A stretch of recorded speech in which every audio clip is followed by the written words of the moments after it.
Huawei the Mate X is a foldable smartphone that can be expanded into an 8-inch tablet when it is fully deployed. While MateX is not expected to be attractive to the mass market simply because of its price, analysts say it can still help Huawei take more ground in China at the expense of Apple. This is because the ultra-rich Chinese, like local businessmen, are losing interest in the American giant. They no longer claim iPhones of more than $1,000, which are now considered a lack of innovation, and would not mind paying extra for an alternative full of features. When MateX goes on sale this summer, analysts expect consumers to also buy other Huawei brand products, such as the high-end P series and the Mate series.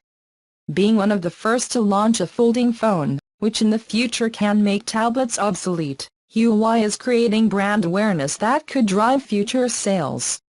After viewing the MateX, Chinese consumers will be more tempted to try other high-end Huawei devices. At a time when iPhones have not had major updates, MateX definitely improves Huawei's brand image.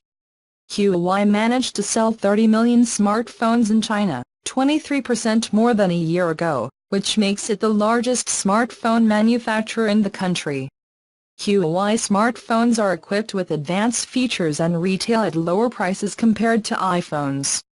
Its latest Mate 20 series, for example, starts at 3,999 yuan at $597 and comes with a triple camera module that promises better photographic quality.